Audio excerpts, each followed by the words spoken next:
Ce soir, à l'émission, de nouvelles places subventionnées à la garderie Les Petits Matelots. Les prévisions sont encourageantes aussi pour l'année 27-28. Et les motoneigistes se rassemblent à la fête de la neige. Et on invite les motoneigistes à venir parler avec la Fédération.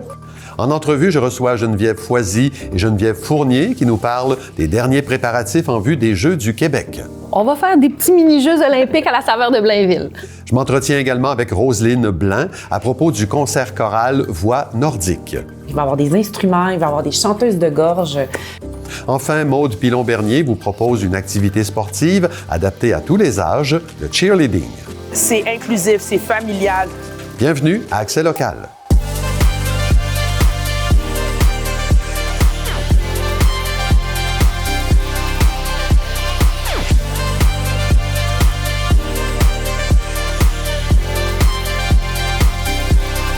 Mercredi 11 février 2026. Bon début de soirée, c'est Claude Desjardins en compagnie de Clara Maté-Genet. Bonsoir Clara. Bonsoir Claude. La semaine dernière, la ministre de la Famille était de passage dans la région. C'était pour annoncer la conversion de plusieurs places de garderie en places subventionnées. Oui, donc c'est Catherine Champagne-Jourdain qui se trouvait à la garderie des Petits Matelots à Sainte-Anne-des-Plaines, accompagnée de la députée de la circonscription, Lucie Lecourt, pour annoncer la conversion des 80 places de la garderie en places subventionnées, donc qui seront offertes au coût quotidien de 9,65 $. Donc, cette nouvelle tarification pour les parents des petits matelots entrera en vigueur dès la fin du mois de mars avec 10 places réservées pour les poupons de moins de 18 mois. D'accord. Et tout ça résulte d'un appel de projet du gouvernement québécois pour convertir le plus de places possible. Oui, 17 projets envoyés par des garderies, donc 1023 places qui seront converties dans le cadre de cette initiative. En 2021, la CAQ avait promis la création de 37 000 nouvelles places en garderie d'ici l'année dernière pour répondre aux besoins croissants de la population. On n'y est pas encore. Vendredi dernier, à Sainte-Anne-des-Plaines, Mme Jourdain comptabilisait 32 500 places créées depuis 2021 et 11 000 places converties, donc des places privées transformées en places subventionnées. La conversion, c'est bien sûr une chose sur laquelle on va continuer de travailler puisqu'on a donné un bon coup sur la création de places. Les prévisions sont encourageantes aussi pour l'année 27-28, c'est-à-dire qu'au Québec, on devrait atteindre dans une bonne partie des régions du Québec un équilibre entre le besoin puis les places qui auront été créées d'ici là. Selon Mme Jourdain, on peut s'attendre à la création de plus de 12 000 places supplémentaires.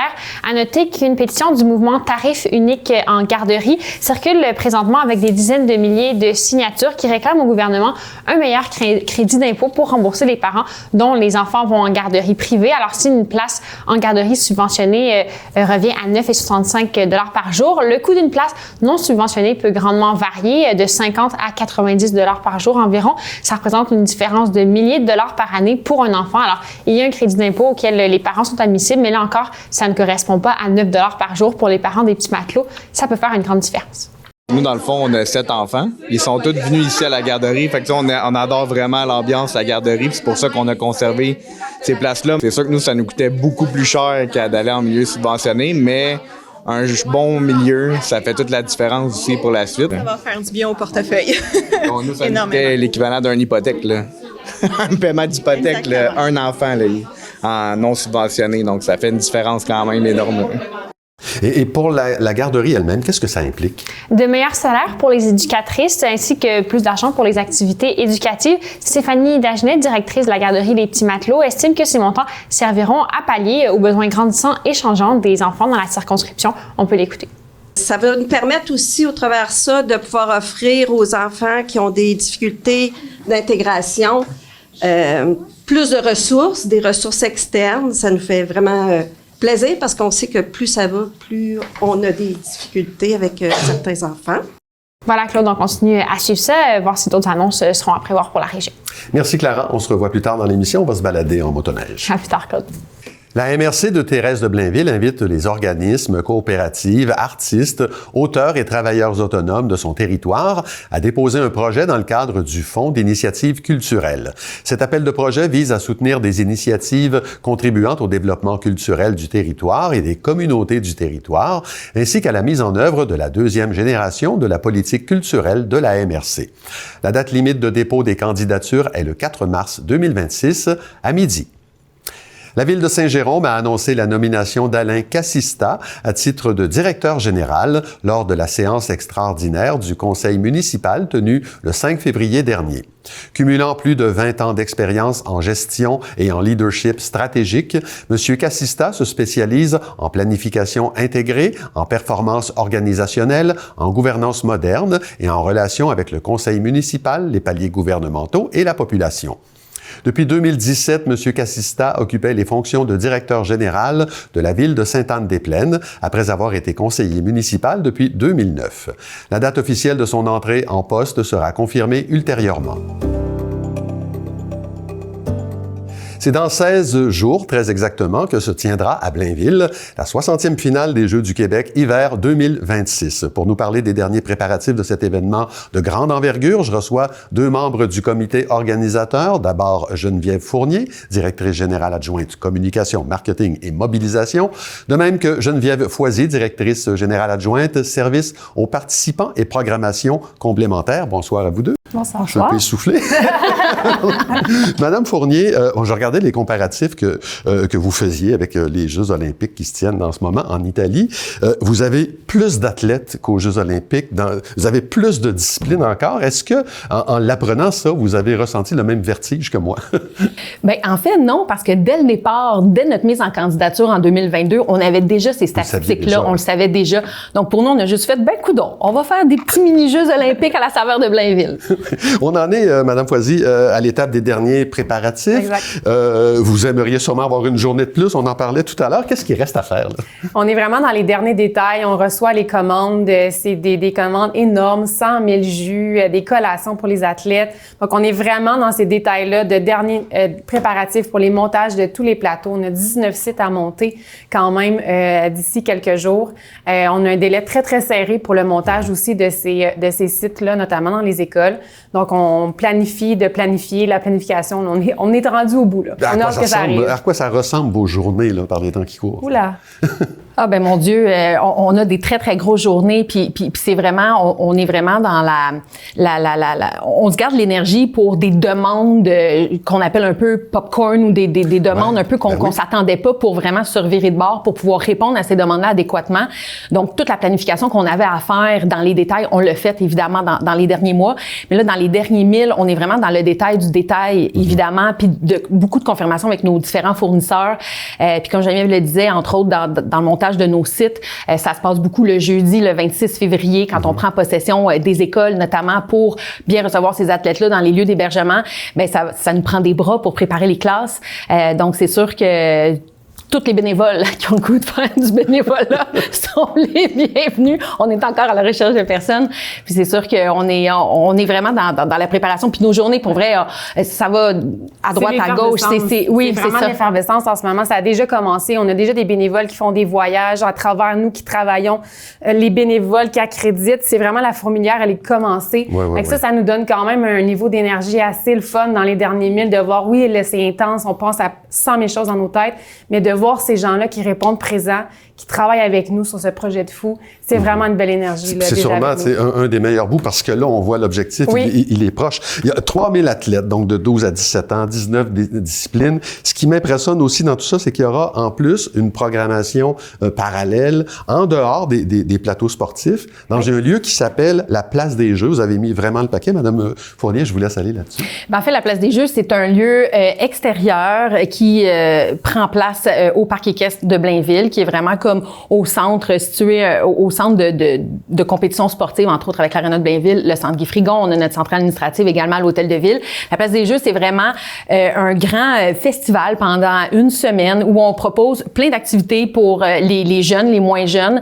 On a des démonstrations de sport également sur place. On va avoir des activités extérieures, des activités intérieures également dans la zone qui est située au Parc équestre également. Donc, on a, mon Dieu, on en a pour tous les goûts. On parle de fat bike, on parle d'ateliers de création, de pastels à l'intérieur, on parle de parcours extrême à l'extérieur, on parle de snowboard sur la colline par Technical Skate. Donc, vraiment, plusieurs fournisseurs qui sont là pour en mettre plein la vue, puis faire vibrer la Place des Jeux, puis donner le goût aux gens de non seulement aller sur nos sites de compétition, mais aussi d'avoir du plaisir parce que c'est la semaine de relâche, il faut pas l'oublier oui, aussi. Puis on peut regarder les compétitions sur écran géant. Exactement, avec la web diffusion extérieure, fait qu'on les attend toute la semaine en fait. Madame Poisy, qui dit Jeux du Québec, dit cérémonie d'ouverture, de fermeture. Parlez-nous de ces deux moments.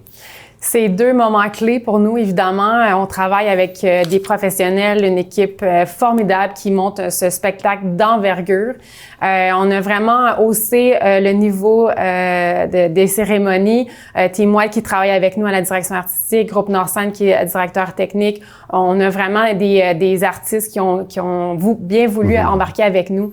Je pense à Jay Scott, Billy Dupage, Fred. On a des troupes de danseurs aussi. Donc, les deux cérémonies qui auront lieu le 27 février et le 7 mars seront des grandes soirées pour nous à saveurs différentes, à des émotions différentes aussi. On veut vraiment hausser le ton, mettre le côté feu d'artifice le 27 février avec évidemment la technologie de Pixmob qui a embarqué avec nous aussi pour ces deux soirées-là. Et le 7 mars avec une petite touche de fierté, nostalgie, mais là, on éteint la flamme. Oui. Donc, on travaille vraiment ces deux soirées-là différemment. Alors, je rappelle que la 60e finale des Jeux du Québec hiver 2026 se tiendra sous le thème « Briller de 1000 jeux ». Pas de 1000 feux, du 27 février au 7 mars. Geneviève Foisy, Geneviève Fournier, merci beaucoup d'avoir été là. Merci à vous. Plaisir. Une centaine d'enfants ont participé à l'activité d'initiation au hockey avec les Panthères de Saint-Jérôme, tenue le dimanche 8 février à la patinoire Bleu-Blanc-Rouge en collaboration avec la ville de Saint-Jérôme. Destinée aux jeunes de 4 à 12 ans, cette activité gratuite avait pour objectif de faire découvrir le hockey dans un cadre ludique et encadré par les joueurs des Panthères. Plusieurs activités ont eu lieu comme des ateliers d'initiation, un mini-match, de l'animation sur glace et des rencontres avec les joueurs. Dans le cadre de la modernisation et de l'élargissement du système de consigne, l'Association québécoise de récupération des contenants de boissons Consigne-Action annonce l'ouverture d'un nouveau lieu de retour Consigne-Action au 2803 boulevard du Curé-Labelle à Prévost. Ce lieu de retour est doté de nouveaux équipements afin de récupérer de plus grandes quantités de contenants de boissons consignés de façon rapide et efficace. On est ici pour une compétition de cheerleading. Donc, j'aimerais que tu me dises un petit peu plus ton parcours avec le cheerleading, toi-même. J'ai le privilège d'être dans le monde du cheerleading maintenant bientôt 29 ans. J'ai commencé en 98 en étant athlète. J'ai été entraîneur et ensuite, le destin m'a porté à faire mon tout premier championnat en tant qu'animatrice, en plus avec l'aide de Jessica Desilets. OK. Et je suis rendue à ma 22e année en tant qu'animatrice d'animation dans le monde du cheerleading. Et je peux dire que maintenant, je suis animatrice partout au Canada, aux États-Unis, au Mexique et même en Europe. Je veux que tu sois justement un beau modèle pour nos futures femmes, filles. Comment tu te ressens, toi, par rapport à ça dans le monde, soit de l'animation ou même dans le monde du sport? Comment tu prends ta place en tant que femme? Oh wow! Écoute, je te dirais aussi que non seulement l'animation m'a apporté vraiment des belles opportunités, mais aussi j'ai été récompensée, que ce soit vraiment dans le monde québécois. J'ai été sélectionnée comme étoile dans la communauté des femmes avec Égale Action en 2025. Je fais partie des étoiles féminines et tout simplement porter ma voix aussi, tu sais, on va pas se le cacher. Je suis une femme noire aussi issue de la diversité dans ma communauté. Donc, prendre sa place, ben ça demande vraiment beaucoup.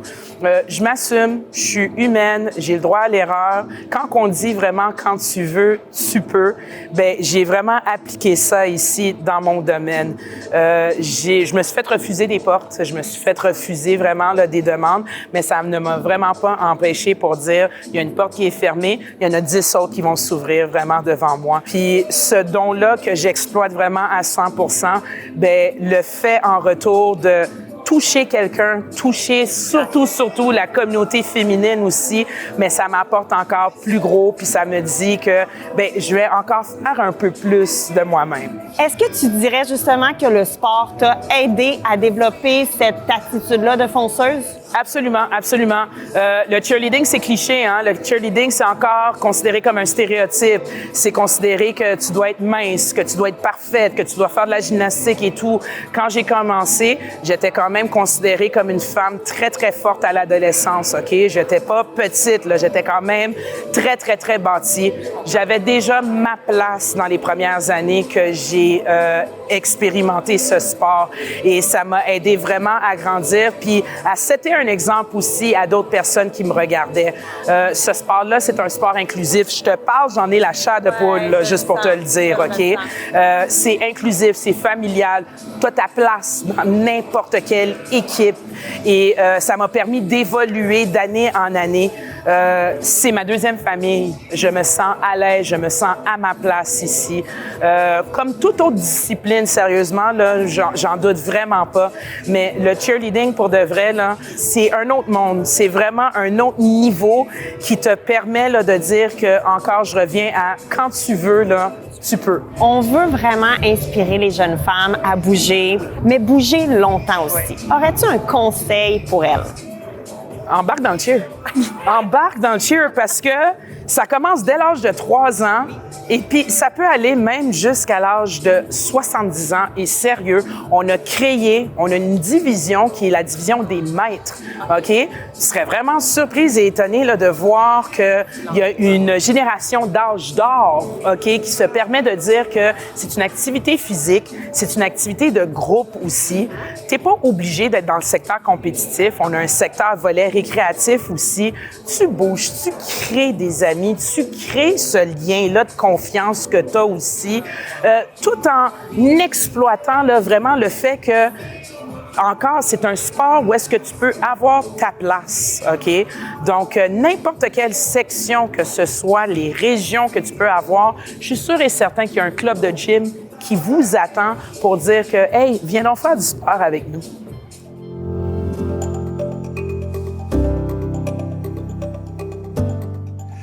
Une invitation à ressentir le Nord. Voilà ce qu'on vous propose le samedi 21 février à l'église L'Annonciation d'Oka, dans le cadre d'un concert intitulé Voix nordique.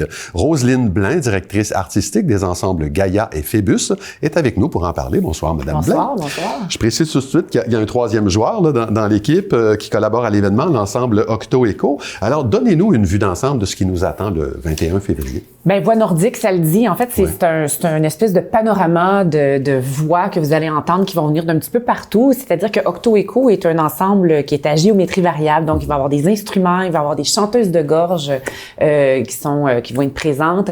Et l'ensemble Phébus et l'ensemble Gaïa, qui sont des chœurs à voix égales, de ténor et basse et de soprano et alto, vont chanter tour à tour. Et tout ce beau monde-là va aussi se mettre tout le monde ensemble pour offrir des performances partagées. Alors, qu'est-ce qui vous... Parce qu'il y a plusieurs provenances, là, chants occidentaux, chants autochtones. Qu'est-ce qui vous intéressait, vous, dans cette proposition-là? Ben, je m'amuse à dire que, ben, pour moi, la musique, c'est d'abord une rencontre humaine. Mm-hmm. C'est vraiment ça qui est mis de l'avant dans mon travail, mais c'est ce que je pense qui est vraiment ça.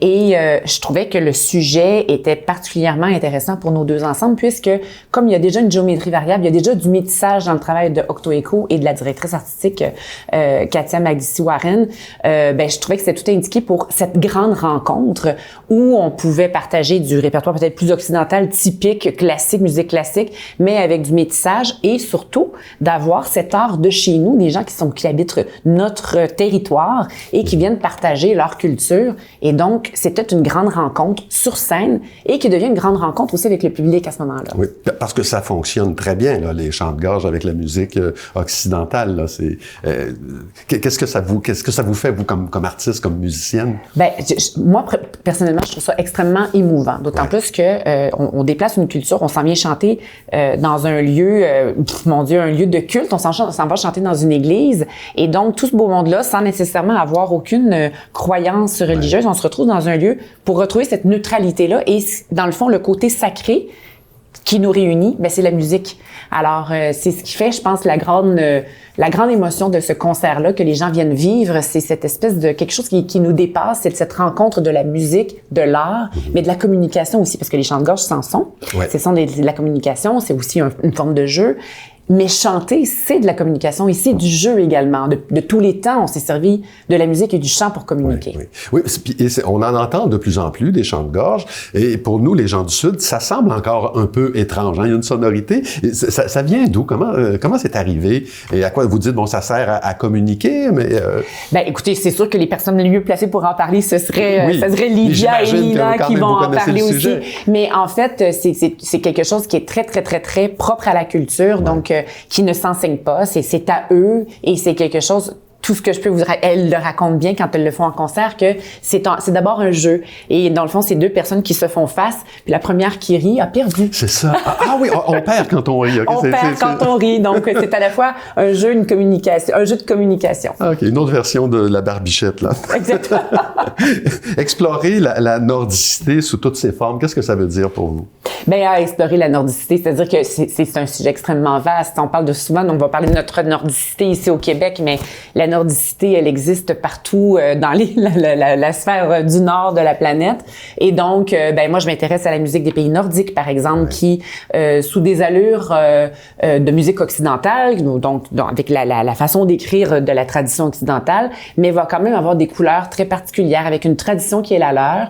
Et depuis quelques années, on a eu accès davantage à la culture de ces compositeurs du Nord, comme les compositeurs norvégiens, suédois, qui amènent une façon d'écrire la musique chorale en particulier, très, très, très intéressante, souvent un défi. Alors, juste pour vous donner un exemple, on va faire une pièce de Isenwald qui utilise à la fois des vers, qu'on vont tourner qui sont ajustés selon la quantité d'eau qu'on va mettre à l'intérieur des vers pour donner des sons différents, et aussi des cloches tubulaires. Ouais. Donc, tout ça mis ensemble avec les voix raconte l'anecdote, par exemple, d'un bateau qui est allé dans l'Antarctique dans les années 10 et qui raconte la vision spectaculaire des aurores boréales. Chose certaine, moi, j'ai été écouter un peu tout ce que font les trois ensembles, vos deux ensembles, et aussi l'ensemble Octo Echo. C'est très beau. J'ose m'imaginer ce que ça peut donner ensemble. Ça devrait donner un concert assez fabuleux. Je mentionne aux gens qu'il y aura une rencontre de médiation 30 minutes avant le concert, oui. Donc on va pouvoir en apprendre davantage sur vous. Le concert a lieu le 21 février. Les adresses des sites web sont là. Il y a des liens qui mènent pour l'achat à l'achat des billets. Roselyne Blain, c'était un plaisir de parler avec vous. Merci beaucoup de l'invitation. Vous serez ravis pour ceux qui vont venir. On est de retour avec Clara Maté-Jonet. La saison de la motoneige bat son plein au Québec, partout au Québec. Il y a un événement pour célébrer ce sport-là qui avait lieu la fin de semaine dernière à Mirabel. Oui, Claude TVBL était sur place pour discuter avec des amateurs de la vitalité du sport dans la région et de la saison jusqu'à présent. Aujourd'hui, on célèbre la fête des neiges, qui est une deuxième édition. L'année dernière, on l'avait faite à Rivière-du-Loup, mais c'était uniquement avec le secteur et la fédération. Là, cette année, on l'a déployé dans toutes les régions. On a laissé les clubs eux-mêmes essayer d'organiser quelque chose aujourd'hui, que dépendant des régions, il peut y avoir une randonnée faite avec le club local, puis ou comme aujourd'hui ici dans le secteur de Mirabel, mais c'est en collaboration avec Content. Puis que tantôt, il va y avoir des petits hot dogs, des petites choses de même, là. Puis on invite les motoneigistes à venir parler avec la fédération. On veut savoir c'est quoi la fédération souvent. Que de ce côté-là, on est là à répondre à leurs questions. Les clubs se sont adaptés au fil du temps, surtout avec le réchauffement de la planète. On s'adapte, on est capable d'ouvrir des sentiers plus rapidement. On a acquis une expérience, disons, dans des terres agricoles. De ce côté-là, je tiens à remercier nos agriculteurs. Là, ça, c'est un gros merci. Mais on a acquis une façon d'ouvrir des sentiers très rapides que souvent, 2 pouces, 3 pouces de neige, puis on est capable d'ouvrir. Ce que j'aime des sports motorisés en général, mais aussi de la motoneige, c'est le sentiment de liberté, c'est de découvrir des paysages d'une autre façon, particulièrement avec la motoneige, parce qu'on a accès à des endroits qu'on n'aurait pas accès normalement. C'est aussi de le partager entre amis, de vivre des trips de groupe, de connaître d'autres passionnés. Donc, la motoneige, c'est vraiment un sport qui est rassembleur. Au Québec, on est vraiment chanceux parce qu'on a vraiment des paysages à couper le souffle. Fait que c'est un accès vraiment privilégié avec la nature. 80% de notre clientèle, c'est 45 ans et plus. C'est du monde qui sont rendus leur vie quand même bien stable financièrement. Puis c'est une clientèle qui aime voyager, qui aime parcourir le Québec. Puis on a tellement un beau réseau. Puis l'autre chose, là, la motoneige fait partie de notre ADN. Elle a été inventée ici au Québec. Ça fait 51 ans, ce réseau-là. On est connu à grandeur, puis on est connu dans le monde entier. Puis la réussite, mais c'est grâce à aux bénévoles, parce qu'ailleurs dans le monde, ils ont essayé de créer des réseaux comme on a, mais ils peuvent pas, parce que c'est le bénévolat qui est en arrière de tout. Fait que grâce à eux, on a ça. Puis en même temps, l'évolution des machines, là, nos fabricants, ils ont évolué des machines aux 4 temps. C'est plus qu'est-ce qui était la pollution dans le temps, le bruyant, voir la boucane bleue, c'est plus ça. C'est rendu qu'on est aussi économique que certains véhicules sur le marché. Puis de plus en plus, l'électrification est à nos portes. C'est plus compliqué de ce côté-là parce que ça prend une autonomie. Il y a une question de sécurité. Mais on sait que ça va développer là, dans les années à venir. Avec Chicks and Machines, on le voit que ça progresse énormément du côté des femmes à motoneige, mais aussi dans tous les sports motorisés confondus. Les femmes prennent de plus en plus leur place. Elles veulent passer de passagères à conductrices et ça, c'est vraiment beau à voir. Parce que, comme je disais, ben c'est beaucoup un sentiment de liberté, d'indépendance. Et je suis vraiment contente qu'avec Chicks and Machines, ben on peut les aider justement à prendre le guidon. On recherche quelque chose de différent par rapport aux hommes. Les hommes vont être habituellement, là, je ne veux pas non plus généraliser, mais ça va être plus les moteurs et tout. Ben nous, on va chercher autre chose là-dedans. Puis il y a aussi l'offre touristique qui est bien, les hébergements, on peut profiter des spas. Fait que je pense que c'est ce qui fait en sorte aussi qu'on a plus de femmes qui pratiquent la motoneige. Quand on regarde notre dernière étude économique, la retombée économique, c'était de 3,27 milliards que ça amène à chaque saison de motoneige ici au Québec. Mais quand on regarde spécifiquement par région, puis si on veut parler de celle des Laurentides, on parle au-delà de 65 millions. Mais je suis certain qu'aujourd'hui, en 2026, ça a augmenté parce que celle qu'on a à date d'une dizaine d'années. Je remarque qu'il y a de nouveaux adeptes, c'est le fun. Ayez pas peur de ralentir, de prendre ça plus relax. C'est beau faire de la motoneige. Les paysages sont tellement agréables à prendre le temps. Ça sert à rien d'accélérer parce que si on accélère, c'est là qu'on va peut-être se départir un peu de la droite puis s'en aller un peu plus dans le centre. Puis on remarque qu'il peut y avoir des risques de ce côté-là. Les clubs, ils ont une expertise de faire les analyses de glace. Puis quand ils vont baliser, il n'y en a pas de danger. C'est d'attendre. Puis on remarque, à cause du réchauffement, de plus en plus, les lacs ils ont pris des degrés supplémentaires. C'est prouvé là, scientifiquement que de ce côté-là, là, on croit on habite là depuis 30 ans, parce que souvent, les décès qu'on remarque quand on voit les rapports, c'est du monde local. Ils prennent des chances. Dans 2 semaines, peut-être le lac va être plus gelé, mais attendez, surtout si vous êtes en sentier de la motoneige là, avec nos clubs, attendez que ça soit balisé. Ça vaut pas la peine, là, on se met en risque. C'est correct de prendre la consommation, mais prenez-la à la fin de la journée. Vous faites un beau petit voyage de motoneige, vous allez arrêter dans un relais dîner, prenez-en pas, s'il vous plaît. Parce que là, vous vous mettez en risque, puis vous mettez en risque les autres personnes. Alors, on voit des rapports de coroners, malheureusement, il y en a qui sont encore intoxiqués, que c'est d'envoyer un message à tous. Cette année, je trouve que c'est une année particulièrement belle pour la motoneige, ça fait du bien. On a un hiver extraordinaire, autant au niveau de la température, un peu froid parfois, mais on savait bien, mais beaucoup de neige. Merci Clara, on se revoit demain. À demain, Claude. Ben voilà, c'est tout pour aujourd'hui. Merci beaucoup d'avoir été là. L'émission Fripez-vous suit à l'instant. Je vous rappelle que vous pouvez consulter l'ensemble de la programmation de TVBL sur notre site web et regarder nos émissions sur notre chaîne YouTube. Au nom de toute l'équipe, je vous souhaite une excellente soirée à notre antenne.